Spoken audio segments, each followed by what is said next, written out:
Muy bien, chicos y chicas, continuamos con nuestro libro de Hechos. Hechos 4. No, todavía no tomamos Hechos 4, estamos todavía en Hechos 3. Recordemos lo que pasó en Hechos 3. Hechos 3 nos dice que Pedro y Juan estaban dirigiéndose al templo a la hora de la oración, a las 3 de la tarde, y encuentran ahí en la Puerta Hermosa a un mendigo, alguien que había estado lisiado toda su vida, y pues lo sanan. Los líderes religiosos, en vez de estar felices porque ya no iban a tener un mendigo, ya no iban a tener a alguien ahí que estuviera pidiéndoles dinero, se enojan, no porque lo hayan sanado, sino en el nombre de quien lo sanaron, porque ellos, si había algo que no podían soportar, era el nombre de Jesús.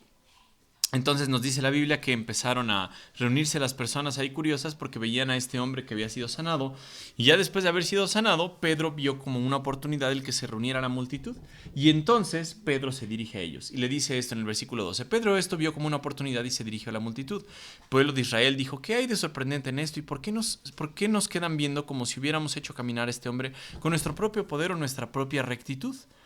Pues es el Dios de Abraham, de Isaac y de Jacob, el Dios de todos nuestros antepasados, quien dio gloria a su siervo Jesús al hacer este milagro. Es el mismo Jesús a quien ustedes rechazaron y entregaron a Pilato, a pesar de que Pilato había decidido ponerlo en libertad.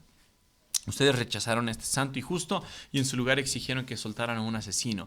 Ustedes mataron al autor de la vida, pero Dios lo levantó de los muertos y nosotros somos testigos de este hecho. Entonces, Pedro lo que está haciendo acá es diciéndoles: oigan, ustedes tienen la culpa, ustedes pecaron, ustedes han cometido este sacrilegio porque ustedes al mismo autor de la vida lo crucificaron, lo mataron, lo asesinaron, y ahora ¿qué sigue? Entonces, Pedro continúa con el sermón, vamos a la segunda parte del mismo, que es lo que vamos a estudiar el día de hoy, y Pedro se dirige a ellos y les dice: por la fe en el nombre de Jesús, este hombre fue sanado, y ustedes saben que él era antes un lisiado. La fe en el nombre de Jesús lo ha sanado delante de sus propios ojos. Habíamos dicho que pues era la fe de quién, la fe de Pedro, la fe del lisiado, la fe de Juan. Pues quizás se cree que es una fe de los dos, que los dos tuvieron fe en Cristo Jesús, y entonces por eso el hombre fue sanado. Y después de que Pedro les dice a los que estaban ahí, les dice: ustedes mataron al autor de la vida, ustedes lo crucificaron, aunque era inocente, aunque Pilato ya le había dejado ir, ustedes dijeron que se quedara para ser crucificado, pues ahora les da la esperanza. Y surge una pregunta: ¿el evangelio es un mensaje agradable a la gente o no? ¿A la gente le gusta escuchar el evangelio? Dicen: compárteme del evangelio. No, porque el evangelio real significa que les dices que son unos pecadores, que son unos asesinos, que son unos rateros, que son unos cochinos, mentirosos, corruptos, lo que sea. El mensaje del evangelio no es algo atractivo. Ahora, ¿el mensaje del evangelio tiene esperanza? Sí. Y eso es lo que hace atractivo a algunas personas el evangelio, como a nosotros. Decimos: el evangelio, ¿por qué nos gusta? ¿Por qué seguimos siendo cristianos? ¿Por qué decidimos ser fieles?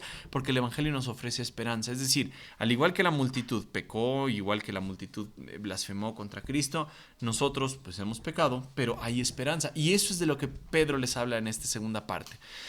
Amigos, yo entiendo que lo que ustedes y sus líderes le hicieron a Jesús fue hecho en ignorancia. Hablábamos del pecado por ignorancia, y legalmente en la actualidad hay un pecado que es, o un delito que es dado por ignorancia. Hay gente que es determinado por el juzgado, por el juez, que dicen: esta persona está mal de sus facultades mentales, y aunque haya matado a alguien es inocente. O sea, no le vamos a dar el mismo castigo por haber violado o por haber matado a alguien porque está mal de su cabeza. Entonces lo vamos a meter a otro centro de, pues, que se mantenga alejado de la población para que no siga dañando, pero no le vamos a dar el castigo que el asesino que lo hizo con sus plenas facultades. Digo, al final termina siendo un pecado. Y Pedro no les está diciendo: ustedes son inocentes por haber sido ignorantes. Les está diciendo: ustedes pecaron, mataron a Jesús. Sí, lo hicieron en ignorancia, pero fue un pecado. Dice: pero Dios estaba cumpliendo lo que los profetas predijeron acerca del Mesías, que él tenía que sufrir estas cosas. Y Pedro les dice: ok, ya saben ustedes la realidad, ¿qué sigue? Ahora pues, ya saben, la Nueva Traducción Viviente nos dice: arrepiéntanse de sus pecados y vuelvan a Dios para que sus pecados sean borrados. Si no lo hemos dicho suficientes veces, lo volvemos a decir. No se trata del arrepentimiento de arrepiéntete de tus pecados. Se los puse en rojo porque, aunque así lo traduce la Nueva Traducción Viviente, cuando checas el interlineal, nuevamente lo chequé porque ya lo habíamos revisado en el capítulo 2. Entonces, Pedro les está diciendo aquí: cambien de disposición mental. Y eso va a hacer que retornen para que ustedes sus pecados les sean borrados. Aquí dice ser borrados con aceite. En ese tiempo, cuando se escribía algo en los pergaminos, Jim Osman dice que las tintas no tenían un componente ácido. Por lo tanto, traían un trapito con aceite, lo limpiaban y ya era borrado el texto que quedaba en el papiro o en el pergamino. Entonces, así lo podían borrar.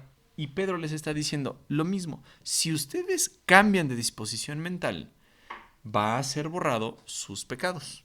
Pero por el resto del Nuevo Testamento sabemos que no te puedes arrepentir del pecado. ¿De qué te arrepientes? De pensar diferente de Cristo. Por lo tanto, Pedro les está diciendo, cambien de disposición mental. Sabemos que con Jesús, porque les está hablando, ustedes tomaron al autor de la vida, al santo, al justo, al elegido de Dios, lo mataron por ignorancia. Pero ¿qué pueden hacer? ¿Revertir eso? ¿Pueden regresar el tiempo y no crucificar a Jesús? No pueden arrepentirse de ese pecado. Pueden arrepentirse de lo que pensaban de Jesús, que era un insurrecto, que era un líder de sediciones, que era un pecador, que era un mal maestro, un buen maestro, no sé. Pedro les está diciendo, cambien la mentalidad que tenían de Jesús, de que pensaron que era un rebelde, a que era el autor de la vida, el justo, el santo, el elegido de Dios, porque los profetas predijeron sobre él. Entonces, la Reina Valera les está diciendo, así que arrepentíos, y dice, y convertidos. Son dos cosas diferentes. Noten ustedes, aquí en griego les está diciendo, cambien de disposición mental y retornen. Es arrepiéntanse y conviértanse. Son los dos verbos que les está diciendo Pedro, no son lo mismo. En uno es cambiar la disposición mental de Jesús. Y obviamente con respecto a lo que estás creyendo en Jesús, te das la vuelta. Y ahora sí, tus pecados van a ser borrados porque ya crees en la salvación que da Cristo Jesús, el Mesías. Y como consecuencia, también van a venir de la presencia del Señor tiempos de refrigerio. Aquí la traducción interlineal les está diciendo, para que probable vengan tiempos señalados de refrigerio desde el rostro del Señor, desde el rostro del Señor, de que su cara les brille, les sea favorable y tengan tiempos de refrigerio, tengan tiempos de descanso, tengan tiempos de, paz, ¿no? Y eso solamente es a través de la fe en Jesús. Entonces, vemos que Pedro les está presentando al Jesús que ellos mataron y les está diciendo, este Jesús es Dios, es el profeta, es el Mesías. Cambien su disposición mental sobre eso. No es cambiar de arrepentirse del pecado, ¿no? No es sentirse tristes, no es lloren por el pecado, no es rásguense las vestiduras, es cambien lo que ustedes pensaban de Jesús.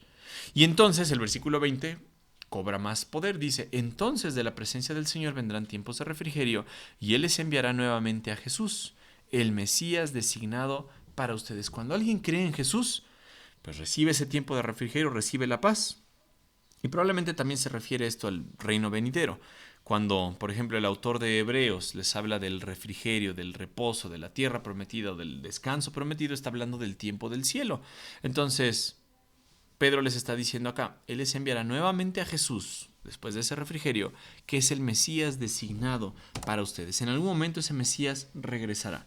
Pues Él debe permanecer en el cielo hasta el tiempo de la restauración final de todas las cosas, así como Dios lo prometió desde hace mucho mediante sus santos profetas. Sabemos que los santos profetas hablaron del Mesías y capítulos clave como Isaías 53 hablaban del Mesías, pero podemos mencionar un montón de salmos, un montón de escritos de los profetas.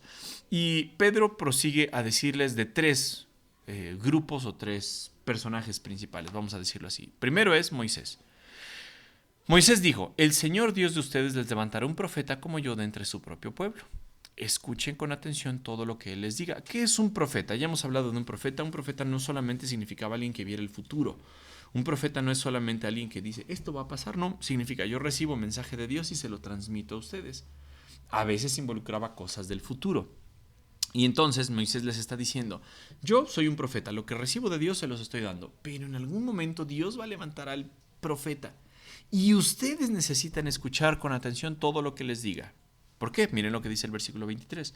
Luego Moisés dijo, cualquiera que no escuche a ese profeta, ¿qué dice? Será totalmente excluido del pueblo de Dios. Es decir, quien no le ponga atención a este profeta, ¿y quién es este profeta? Pues Pedro les está diciendo es Jesús. Ustedes no creían que Jesús fuera este profeta, pues cambien la mentalidad que tienen y escuchen a este Jesús, porque si no escuchan a este Jesús, ¿cuál va a ser el castigo? Ahora sí serán totalmente excluidos del pueblo de Dios. Después menciona a Samuel. Dice, comenzando con Samuel, cada profeta habló de lo que sucede hoy en día. Jim Osman decía, es curioso que Samuel no mencione en sus textos en algún momento el profeta de Cristo. Yo no sé de dónde se basó Pedro para decir esto, pero pues sabemos que Pedro estaba bajo la influencia del Espíritu Santo, entonces no pudo fallar. Comenzando con Samuel, dice Pedro, cada profeta habló acerca de lo que sucede hoy en día. Quizá no estaban hablando como tal de Jesús, pero sí de los sucesos que rodeaban la venida de Jesús. Versículo 25. Ustedes son los hijos de esos profetas, que es el tercer grupo, la tercera persona que podría mencionarles Pedro. O sea, primero Moisés, después Samuel y después los profetas. Y les dice, y están incluidos en el pacto que Dios les prometió a sus antepasados, pues Dios le dijo a Abraham, todas las familias de la tierra serán bendecidas por medio de tus descendientes. Pedro, ¿qué es lo que les estaba diciendo? Esa promesa se cumplió en Cristo. Si hay un descendiente que iba a bendecir a todos los descendientes de la tierra, un descendiente de Abraham, ¿quién era? Cristo. Y ustedes lo crucificaron, ustedes lo mataron, pero Dios pues estaba apuntando hacia ese hombre, que era un profeta, que era el profeta del que hablaba Moisés, del que habló Samuel, del que hablaron los otros profetas, y que si ustedes no le ponen atención, serán totalmente excluidos, porque Él es el Mesías que iba a bendecir a todas las naciones. Dice, cuando Dios levantó a su siervo Jesús, lo envió primero a ustedes, pueblo de Israel, para bendecirlos al hacer que cada uno se aparte de sus caminos pecaminosos.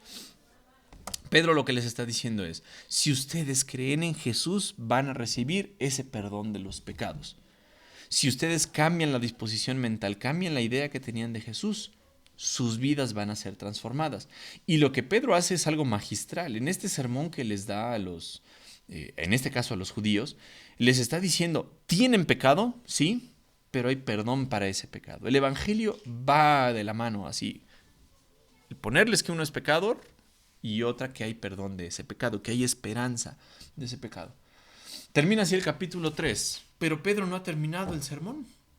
Empieza el capítulo 4, ya saben ustedes que pues, en la mente de Lucas no había capítulos. Alguien separó el capítulo 3 del 4, pero Pedro sigue hablando.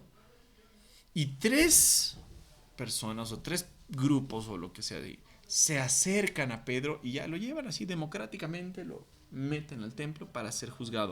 Pero es lo que vamos a ver en el capítulo 4. Hablaremos de los saduceos, que pues figuran ahí también. Y estos interrumpen a Pedro, pero Pedro ya había dicho lo que quería. Pedro ya les había dicho, ustedes crucificaron al Santo de Dios, pero hay esperanza. Y esto no tomó a Dios por sorpresa, porque Dios ya lo había dicho desde antes en los profetas. Y ustedes deben cambiar ese pensamiento que tienen sobre Jesús para recibir perdón de sus pecados. Lo que está diciendo aquí Pedro es, pues, con el fin de que la gente ponga sus ojos en Cristo. Y eso es lo que no pueden tolerar estos líderes que después van y toman a Pedro y a Juan, así muy amablemente, y los llevan para ser juzgados, que es lo que vamos a ver en el capítulo 4. Terminamos en oración. Profesora Vico, nos dirige usted en oración.